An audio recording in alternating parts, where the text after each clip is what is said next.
Message from Sunnahfollowers. This is from Sheikh Saleh. We need to unite. Sisters, wear your hijab, wear your beards, be proud of your beards. Stay home, stay in your home. Stand up, unite, and stand for Allah subhanahu wa ta'ala. That's right, Saleh. We all should stand up in solidarity, not transgressing the limits of the law, but standing together with patience and understanding. This is Sunnahfollowers. With dignity, humility, and balance. If you want to learn about how to balance and maintain your faith every day, you need to be here at 6:30 p.m. Eastern, being taught by Ustad Shiba, streaming on all major platforms. Channel Sunnahfollowers. Hope to see you there, inshallah.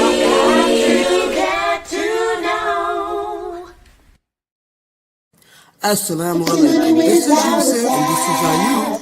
And if you are benefiting like we are from the classes and the ongoing programming and tuning into the Sunnahfollowers, please donate. Let this be an ongoing sadaqah jariyah on your behalf. You're helping the kids, the converts, and everyone seeking knowledge. And it's a wealth of information every day you tune in. Don't forget, you are being rewarded for your generous donations to keep this programming on air. You know, just like what you're hearing, put your dollar where the dollar's at, right here on Sunnahfollowers. Don't forget, donate right here to Sunnahfollowers and dollars at. Assalamu alaikum rahmatullahi wa barakatuh. Assalamu alaikum, brothers and sisters. Listen, we are in dire need of donations to keep these shows running and available for you 24/7. So that means when you're in the car, it's available for you to listen to. Whether you're at work, streaming, playing a game, it's available for you to listen to. Rowing your deed and learning about the beautiful, beautiful, beautiful different topics of Islam. Listen, one of the heaviest deeds that could be placed on your scale on the Day of Judgment is sadaqah jariyah. Yes, I know, I'm trying to build deeds daily. So you can too. So listen, feel free, and please, from the bottom of your heart, donate to this wonderful cause, wonderful website and platform to continually push out shows that will benefit you and the Muslim Ummah. Yes, you can donate by going to the Sunnahfollowers.net website, pressing the donate tab. You can also scan the QR code in YouTube on the far left top of our videos that are streaming. Listen guys, this is very important, and take this as important. We want to keep this programming available for you 24/7 so that you have access in your car, anywhere you choose to tune in to this wonderful programming. Yes, guys, it's all at your disposal.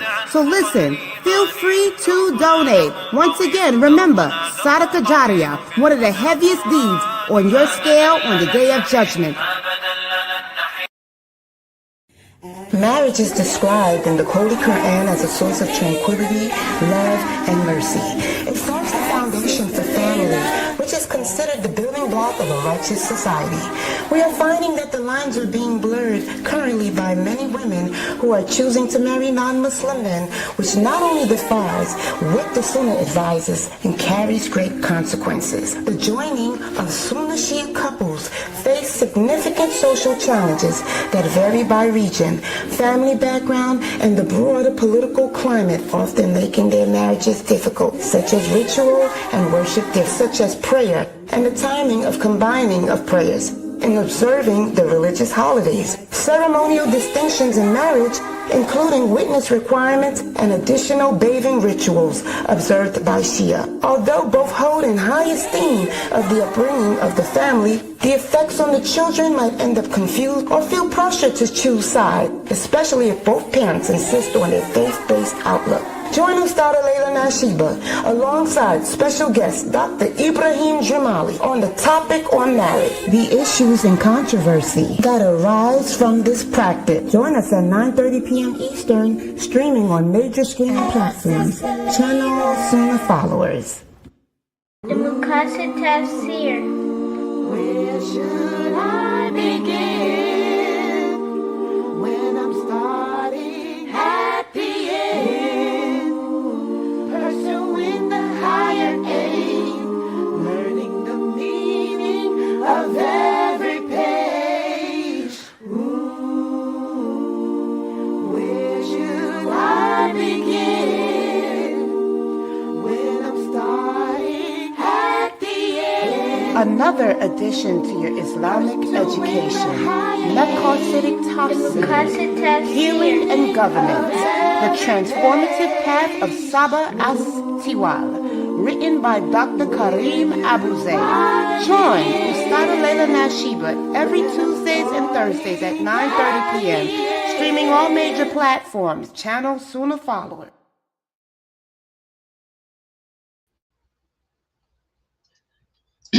Excuse me. Ina alhamdulillah, wa salat, wa salam ala wa rasulullah.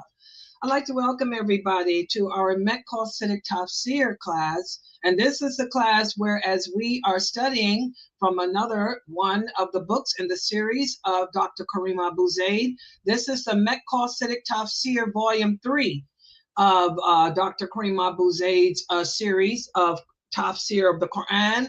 And we have begun again the journey of better understanding Surat al-Baqarah, the most lengthiest chapter of the Qur'an. And the last time we met, we covered the first 30 verses of this amazing chapter of the Qur'an, which helps to build and develop our belief in Allah. It strengthens our faith, our belief in Allah. We spoke about the model of Adam alayhi salam, Adam's journey here on earth. When Allah put Adam here and his wife on earth, a great lesson to be learned for us, especially since we have that fitra within our heart. The fitra is always seeking the truth. The fitra is in need of submittance to the will of Allah. And there's so much to learn from the model of Adam alayhi salam. And so for those of you who are watching me on most of the social platforms, you see me live on YouTube.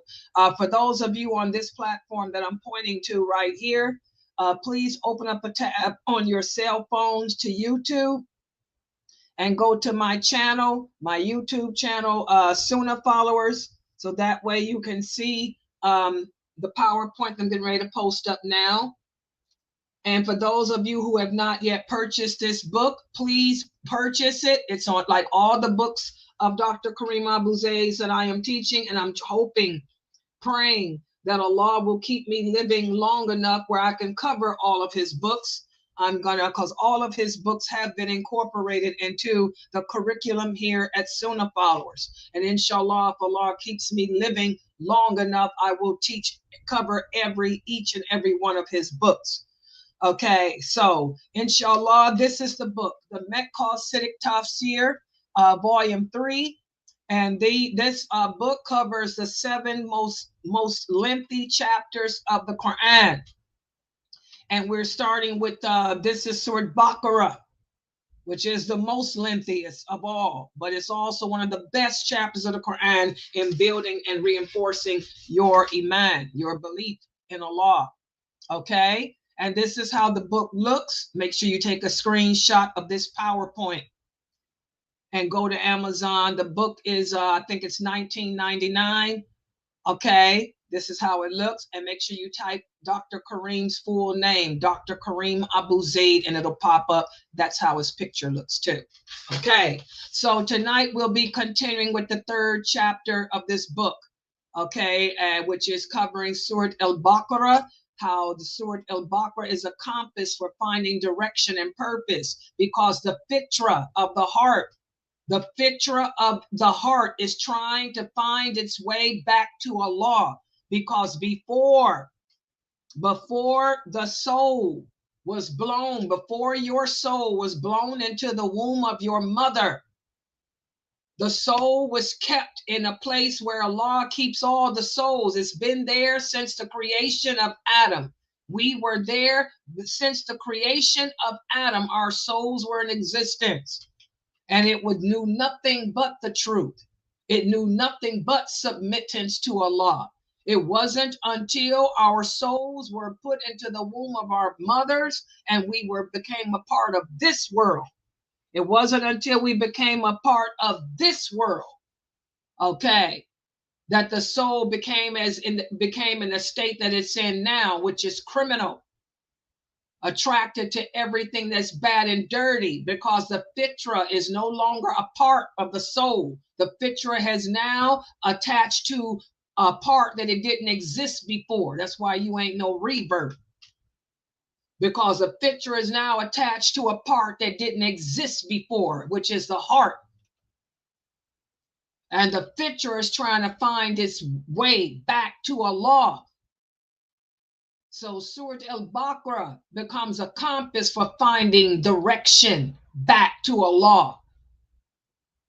Surat al-Baqarah reminds the fitra, it reminds the soul of what the soul forgot, what the soul doesn't remember, because the soul and the fitra, the soul doesn't remember nothing about what happened before it was put into the womb of its mother. Your soul, my soul, we don't remember nothing about our existence before we were blown into our mother's womb.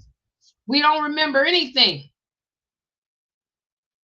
Nothing about our lives before we were placed. And we're going to cover all that when we do our book on the souls of the dead, which is another masterpiece put together by Dr. Kareem Abu Zaid. Make sure you guys buy that book, The Souls of the Dead. That can be purchased on Amazon too. That book is $19.99. Make sure you buy it, because we'll be starting that book in 2 weeks, inshallah. We're working on the jingle now. Okay? Before our souls were put in the womb of our mother, we were kept somewhere else up there with Allah. And we don't remember nothing about our existence there. Thanks to Adam. Okay? Because Adam forgot that he gave 40 years of his life to David, alayhi salam. Remember, we went over all of that. We went over all of that in this class. Since Adam forgot that, that's why we forget. We can't remember things, because our father forgot. He forgot that he gave 40 years of his life to David, because when he saw David's soul, his soul stood out over all the rest of us. It was brighter than the rest of our souls, and he fell in love with that soul. And he said, "Oh Allah, whose soul is that?" Allah said, that's your son David's soul. He said, "Well, give him 40 years of my life." And then when Allah sent the angel of death to take Adam's soul, he said, no, I got 40 years. And the angel of death said, "No, remember you gave 40 years to David." "No, I don't remember that." So ever since then, that's why we inherited forgetfulness. We don't remember things. We forget because our father Adam forgot. That hadith is authentic. That hadith is Sahih Muslim and Bukhari. We went over that. All right. So that's why man is forgetful. We inherited that from our father, Adam, alayhi salam. All right. So we forget. The soul doesn't remember nothing about its existence, our existence before we came in this world. That's why you ain't no revert. You're a convert to this religion. All right. But the fitra, it doesn't remember nothing, but it's trying to find its way back to where it came from. Surat Baqarah becomes a compass in helping us to do that. It helps us find our direction back. It helps us find the truth, because that's what the fitra is seeking. It helps us submit to the will of Allah, to remember our purpose. That's what we've been discussing in these first 30 verses of this chapter. So let's continue on. But first, let me ask you 2 questions just to see if you can remember. From what we covered in these first 30 verses, we learned which of the following about Adam's plight here, about ourselves. Did we learn that as humans, we are easily tempted by the world around us? Or did we learn that we are all vulnerable to the world around us? Or did we learn that we must be aware of the world around us? Or did we learn all of the above about ourselves from studying the case of Adam, alayhi salam? Those first 30 verses of Surat Baqarah, do they tell us which of those? Do they tell us that as humans, we are easily tempted by the world around us? Or do those first 30 verses tell us that we are vulnerable to this world around us? Or do they tell us that we must be aware of the world around us? Or all of the above? What do you guys think in Zoom? All of the above. Good job. Everybody got it right. They got it right on Facebook. They got it right on YouTube and my Zoom room too. Good job. New Shahadas in the Zoom room of Amatulas are on Facebook. She's typing on Facebook. Good job. Also, I'm on Rumble too to see you type if you're on there. Good job. Everybody got it right. We learned all of that when Allah put Adam alayhi salam on earth. We learned that from his plight, his story, that we're tempted by this world. This world is a temptation for us. So we have to be cautious of this world around us. We're vulnerable here. Be aware of this world. Okay? Second question. Also from the story of Adam, we learn that our actions and the choices that we make in this world, they define our obedience to Allah. Is that statement true or false? Is it true or false that our actions and our choices define our obedience to Allah? Is that statement true or false? True. Okay, they said true in my Zoom. What do they say in your Zoom, Amatullah? And what do you guys say on Facebook, YouTube, and the other platforms? True or false? Our actions and choices define or determine our obedience to Allah. True or false? Good job. True. That's true. Look at your actions. Look at how you're living your life. The way you're living your life, the choices that you're making in life determine if you're obeying Allah. If you're choosing to smoke cigarettes and you're smoking cigarettes, that's action and that's your choice. That's showing that you're not obeying Allah. The fact that you've chosen to smoke and you're doing it, that shows you're not a person in obedience. The fact that you wear hijab and you're covering your bosom, you're wearing your khimar the way I'm wearing mine over your bosom like Allah commands us to wear, that shows that you are in obedience to Allah. Exactly. The fact that you're a man and you're growing a beard, that's a choice you made. And the fact that you're doing it, that shows that you are in obedience. So this statement is true. Our actions and our choices define what we are. Remember, we talked about this surah, this chapter of the Quran starts off with Allah classifying us into three categories. Either you are a believer, or you are a hypocrite, or you are an unbeliever. You don't have to tell me what you are. Your choices, your actions define you. How you're living your life. The actions, the choices you make in your life define you. You guys get it? The fact that you are living your life obeying Allah. You're living your life doing what Allah commands.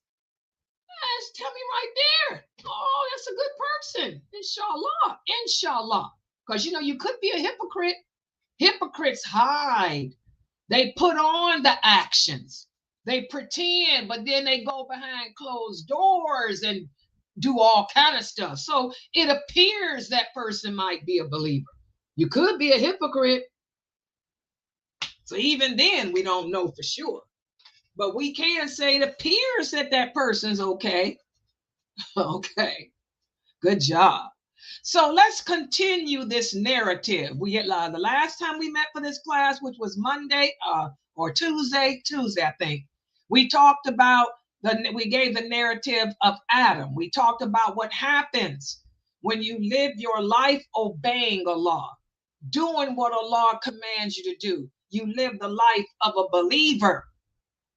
Today, we're going to give the other side of the coin. Remember, we talked about a hypocrite. Is a hypocrite a believer, guys? What is a hypocrite? Is a hypocrite a believer, or is a hypocrite something else? What is a hypocrite? Believer. What is it? Unbeliever. Yes, a hypocrite is an unbeliever. And an unbeliever is an unbeliever. So we're going to give the other side of the coin. We talked about what happens when you live your life as a believer, obeying Allah. Now, today we're going to give the narrative of the unbeliever and the pretenders, because the hypocrites are unbelievers too. What happens if you live your life disobeying Allah? And the example that Dr. Kareem Abu Zayd puts together, which is based on the verses that Allah uses, is the children of Israel. Let me make this larger so I can see too. Okay, and again, for those of you on Bigo, make sure that you open up a tab on your cell phone to YouTube so you can see my PowerPoint. Okay, I don't want y'all sitting here just looking at my face, you know. Open up a tab on your cell phone and your iPads to YouTube and go to my channel, Sunnahfollowers, and click on the live stream so that you can see the PowerPoint. Feel free to take screenshots too. And don't forget, you can put it on the big screen TV too. If you got a big screen TV at home, go to YouTube and put it on channel Sunnahfollowers so the kids can see and the kids can learn. So yeah, let's look at verses 40. We went up to 39 the other Monday. Now we're going to start at verse 40. When you look at Surat Baqarah, Allah then goes to the example of the next category, the category of the unbelievers and the hypocrites, because hypocrites are unbelievers too. And he uses as an example, in this case, the children of Israel. The children of Israel presents a cautionary model that serves as a critical reflection for Muslims who are seeking direction and purpose. Your fitra is seeking the truth. Your fitra is seeking submittance to the will of Allah. And it's living in a world where religious principles are overshadowed by secular norms, by unreligious norms, such as LGBTQ, such as having a girlfriend, that it's okay for men and women to be friends. Remember, there's no male friends. We don't have boyfriends. We don't have, there's no communication in Islam between a woman and a man who are not closely related. I can't have any male friends in Islam. Me and Dr. Jamali, for example, we work together here on Sunnahfollowers, but we are not personal friends. He cannot call me on the phone just to hold conversations with me. When he calls me on the phone, his wife is sitting right next to him. When he calls me on the phone, I put him on loudspeaker. And the women, the old ladies in my Zoom room are right here as witnesses. There's never me and Jamali one-on-one on WhatsApp. I've never FaceTimed Dr. Jamali on WhatsApp. He's never talked to me one-on-one. He's never talked to me without a witness of his wife. She's always there in the background. Salam alaikum, Habibati. Always. Or hold on for a minute. Anissa, Sabrine, on my Zoom room. We don't have relationships, guys. And I want my new shahadas to understand that. You sisters cannot have personal friendships with men.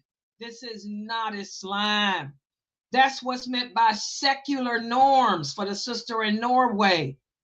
That's normal in this society for women and men to go out to dinner together, to talk on the phone together, to FaceTime each other, to call each other. Hey, what's up? How you doing, sis? How you feel? Hey, call me tonight. We don't do that in Islam. So that's what's meant by secular norms, non-Islamic norms. So your fitra, it's hard.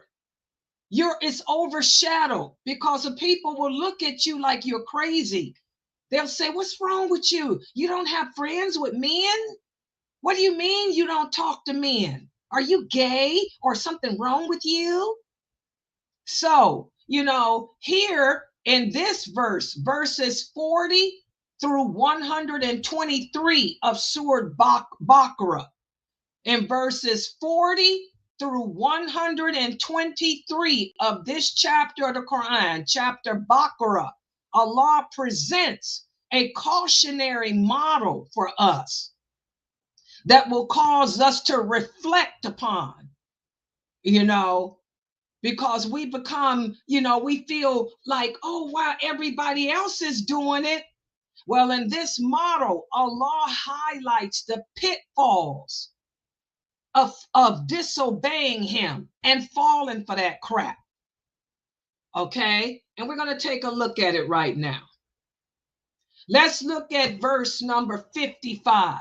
In verse number 55, Allah reinforces the importance of believing in him. And he talks about how the children of Israel, they claimed they believed in him, but they didn't. They demanded to visibly see him. They told him that they wanted to see Allah as proof of his existence. When they did this, this reflected a deficiency within themselves, a deficiency and a deep disconnection from the essence of their faith. They claimed that they believed in the unseen, but they really didn't. And that's just like what happens today. We claim that we believe in Allah, that we believe in the unseen, but in reality, we don't. We claim that we believe that Allah knows everything, that Allah sees everything, but you still messaging men on social media, sisters. You still on a cell phone. You still talking to men on a cell phone. You WhatsApping and FaceTiming brothers who are not your husbands, who are not your brother, your father, who are not related to you. You're FaceTiming them, laughing with them, talking to them like, but you say that you believe that Allah sees everything. If you believe that Allah sees everything, then why are you doing that? Y'all get it? You sisters get it? New shahadas. Am I making sense to you? Okay. Also, another example. Verses 97 through 98 of this chapter. The children of Israel, they cannot stand the angel Jibril, alayhi salam. They have a deep hatred towards the angel Jibril. They claim to believe in Allah's angels, but they hate him. They like Michael, but they do not like the angel Jibril. So this symbolizes the rejection of heavenly guidance. And this type of attitude is similar to how we got Muslims today who dismiss the spiritual aspects of our existence in favor of materialistic things. Okay? How many of us put our love for the life of this world, for money? You know, how many times has Allah said in the Qur'an? How many hadiths have our prophet said about how it's forbidden in Islam for a Muslim to inherit from a non-Muslim? It's forbidden in Islam for a non-Muslim to inherit from a Muslim. But how many of you, I hear y'all talking, or I'll go to your Facebook pages. Your mother died. Your father died. They were not Muslim, but you inherited $25, $30, $40, $50,000 from them, even though you knew it was haram. But see, money, money, money, money. Your love for money. I ain't turning down no money. I ain't turning down no money. The same thing. No different than the children of Israel. No different than them. You claim that you believe in Allah. You claim that you have love for him. But you're going to disobey him. Your love for money is greater than your love for Allah. When you know that you were not supposed to inherit that money from your non-Muslim relatives, but you wasn't going to turn it down. What you say? I ain't crazy. I ain't going to turn down no $50,000. Y'all see that? Put you to the test. What does Allah say? He says, that's because you say you believe in me is not enough. I'm going to test you. And I'm going to test you with the things you love the most. Money. He knows what your strengths are, and he knows what your weaknesses are. Allah is going to test us with everything that we love, our children, our money, our property.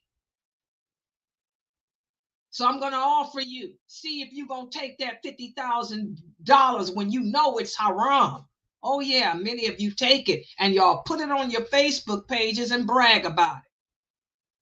All the way to the bank. See how you're going to be bragging about it in your grave. All right. Also, Allah tells us in verses 78 and 79 of this chapter, he uses the example of how the children of Israel denied Allah and showed how they disbelieved in him in regards to his books, his sacred books, the Torah and the Injil, how they distorted those books, how they distorted his divine guidance for their personal or political gain.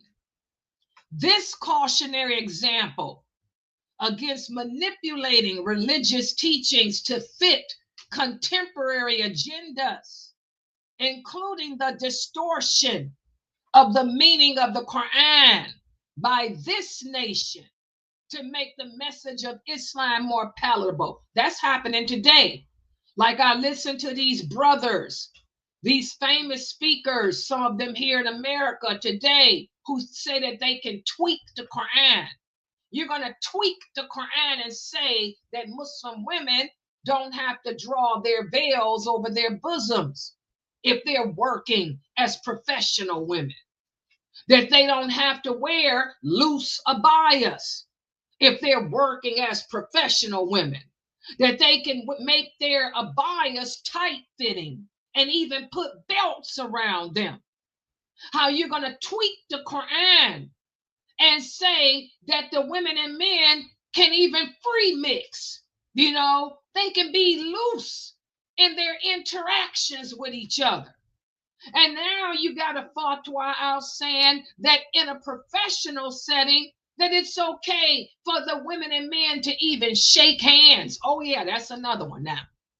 They can even shake hands in a professional setting, because if they don't shake hands, they might not be able to find a job, because it's a cultural exchange. Where did Allah say that a man can shake hands with a woman in a cultural setting?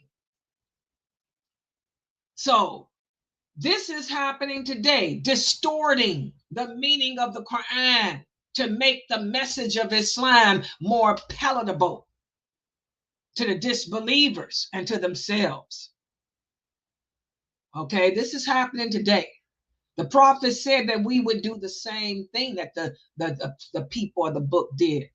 Twist the Qur'an around, to suit our own personal and political agendas. Okay?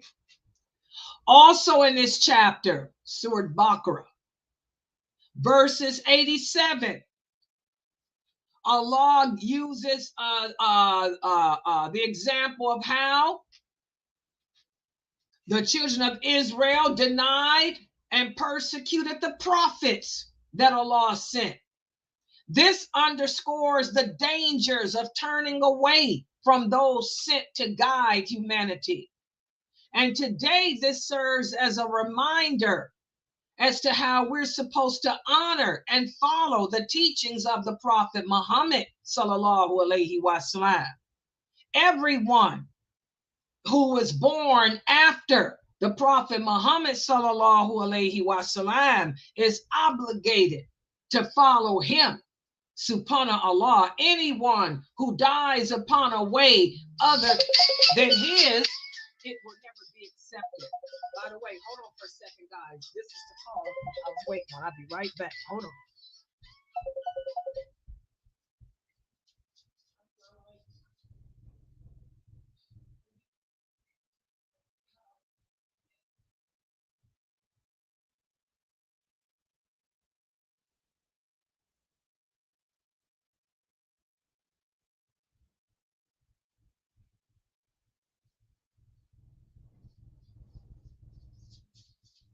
Okay.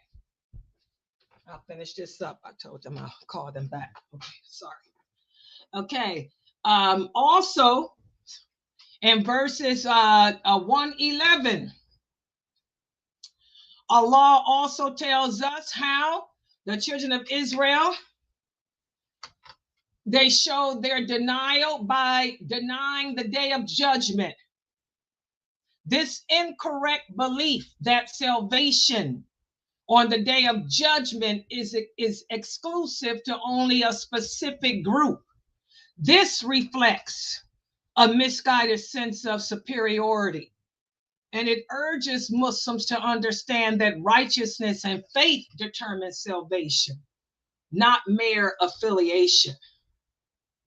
So as you guys can see in this chapter, Allah is showing us, the mistakes that the people before us made, and what not to not do the things that they did that will take us out of belief in him.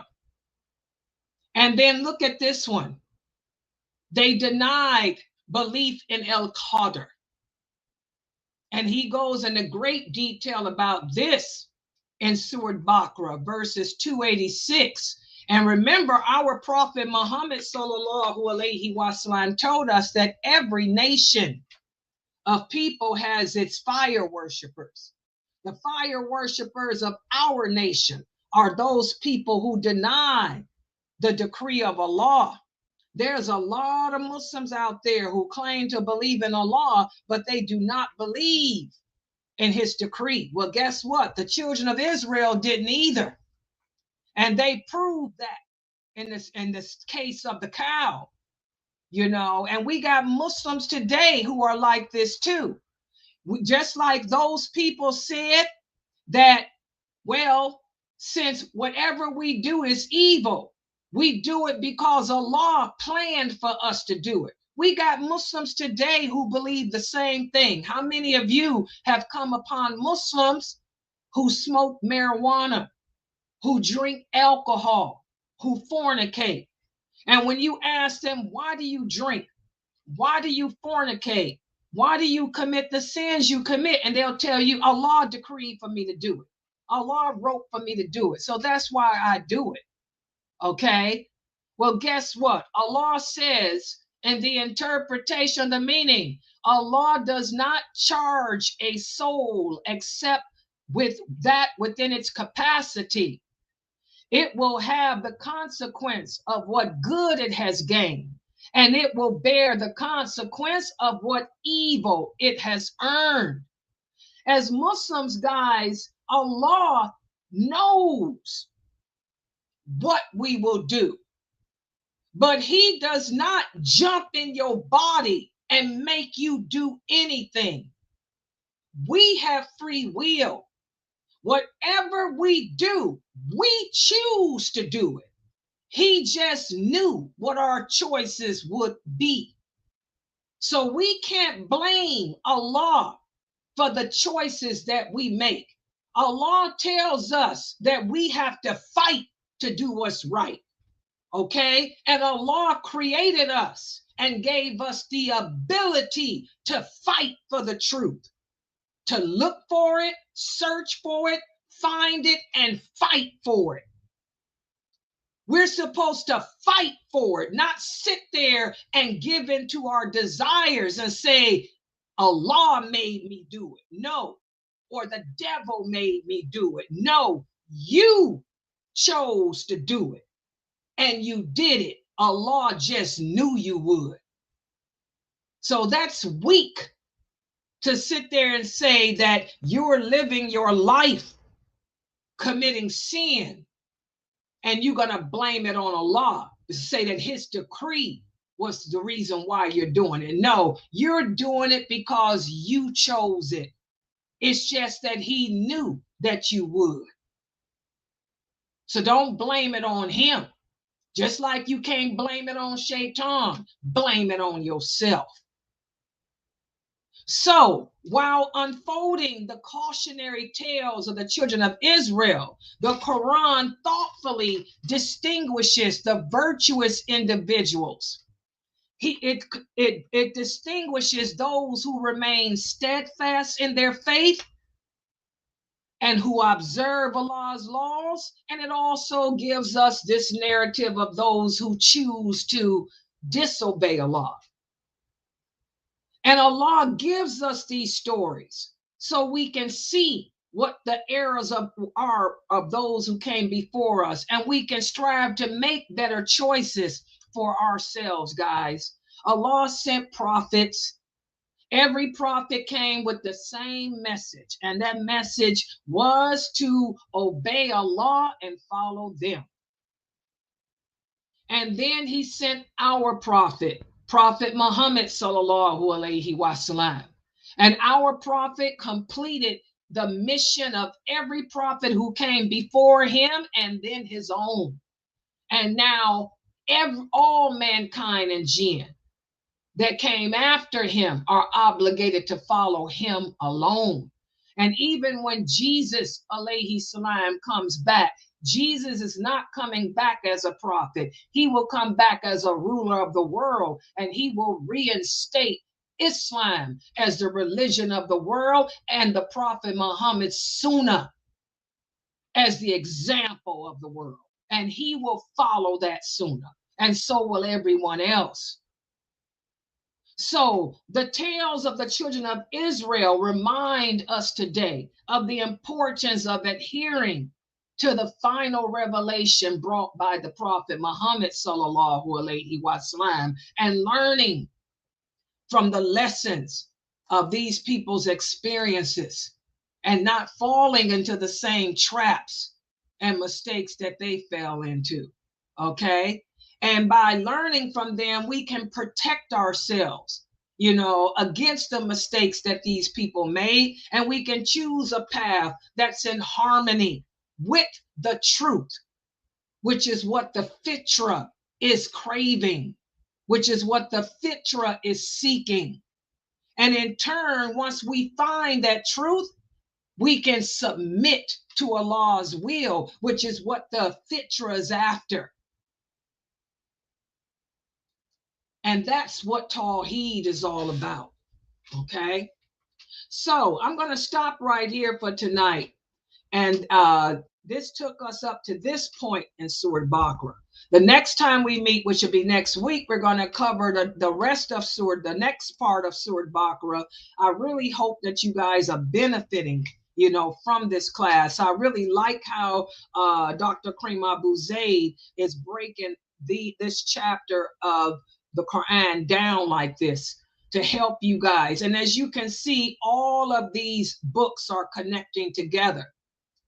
Diluting al-Wala wal-Bara is connecting with all the Qasidic Tafsir books. And then when I take you guys on that journey of the souls of the dead, everything is just going to be just like a complete circle connected. So I really hope you guys are benefiting, and make sure you buy all these books. Okay, are there any questions or comments? Any questions or comments before I close out? And please support this dawah effort. Remember, guys, we need donations. This is the first of the month still. Alhamdulillah, the bills that came out on the first were paid. But hey, second week is next week. We need, it costs $2,000 a month to run this website. We far from $2,000. We got more bills coming out next week. We need these donations. And remember, anyone that donates $100 or more, you can choose whatever topic you want for the Ask Sister Layla Live show. Next week's topic is going to be about pride. We need 3 more topics. Next, anybody donates $100, send me an email with your topic, and you'll have the next topic. Yes, you can donate using PayPal, Cash App, or Zelle. Y'all see it down there in this the little ticker. Yes. Yes, I got your donation, sister. May Allah bless you. Yes. Yeah, whatever. If you want a topic, just shoot me an email. And if you got questions you want to ask too, shoot it. Yes. Yeah, tomorrow's Islam Q&A is at 9:30. Yes, the topic is Muslim women marrying Shiites. Yeah, one of the sisters chose that. Evidently, that's a big problem. We got a lot of Muslim women marrying Shiite men and a lot of Muslim women marrying non-Muslim men. That's the topic tomorrow. Yeah, and any other questions you guys have, bring them too. Yeah. Yeah. Thank you. Well, mashallah, thank you, sister. I need to hear that. You guys, you do. Give my salams to your family. I appreciate that. May Allah bless you. Yeah, I can see. I'm glad that you guys are benefiting. And by the way, I told Dr. Kareem Abu Zaid, I did. I told Dr. Kareem Abu Zaid that you guys love these books and that you guys are benefiting. Mm-hmm. Yeah. Yeah. I told him to keep them coming. I told him to keep them coming because I hope Allah keeps him living and me living too to keep him teaching them. Yeah. All right, guys, I'm going to log out. Subhanakallahumma wa bihamdika ashhadu an la ilaha illa anta astaghfiruka wa atubu ilaik. Assalamu alaikum. Peace out. See you guys tomorrow. Inshallah. Don't let the bed bugs bite.